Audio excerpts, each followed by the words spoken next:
आज आपण तीर्थक्षेत्र तोंडोली या ठिकाणी आलेलो आहोत आणि या ठिकाणी आज आपण अंबिका देवीचं मंदिर आज तुम्हाला आम्ही वाचकांना आज दाखवणार आहोत। सांगली जिल्ह्यातल्या कडेगाव तालुक्यामध्ये तोंडोली हे गाव आहे। राजकीय, सामाजिक, शैक्षणिक क्षेत्रामध्ये नावलौकिक मिळवलेलं गाव म्हणजे श्री अंबिका मंदिर तोंडोली।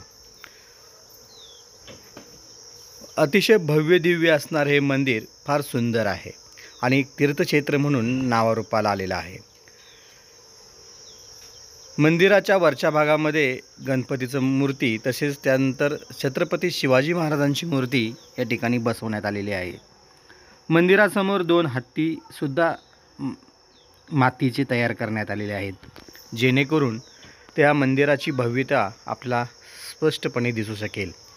आपण जसं आत प्रवेश करतो तसं आपल्याला भव्य मंडप आणि अतिशय सुंदर असणारी वास्तुकला या ठिकाणी बघायला मिळते।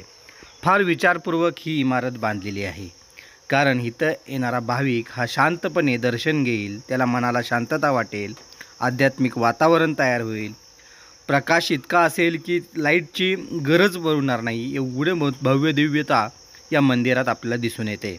आम्ही ज्यावेळी गेलो त्यावेळी श्री अंबिका माताची यात्रा त्या ठिकाणी होती, त्यामुळे मोठ्या प्रमाणावर गर्दी होती।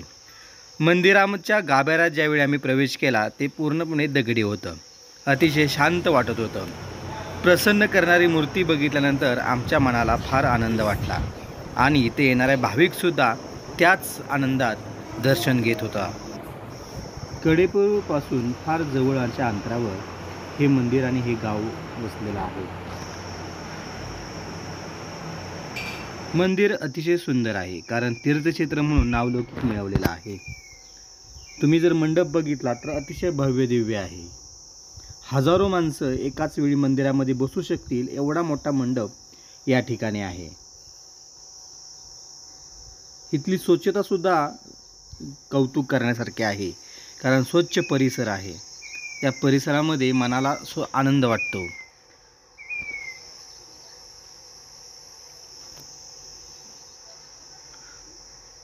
कडेगाव तालुका तसेच शेतीसाठी आणि पाण्यासाठी फार प्रसिद्ध आहे। या ठिकाणचे शेतकरी कष्टाळू आहेतच, त्याचबरोबर आध्यात्मिकसुद्धा आहेत। मंदिरामध्ये वेगवेगळ्या प्रकारच्या मूर्तीसुद्धा भिंतीवर काढलेल्या आहेत, तयार करण्यात आलेल्या आहेत, जेणेकरून इथलं वातावरण आध्यात्मिक होईल। अशी अतिशय भव्य दिव्य असणारे मंदिर या ठिकाणच्या भागासाठी एक आराध्य दैवत म्हणून नावलौकिक मिळवलेलं आहे।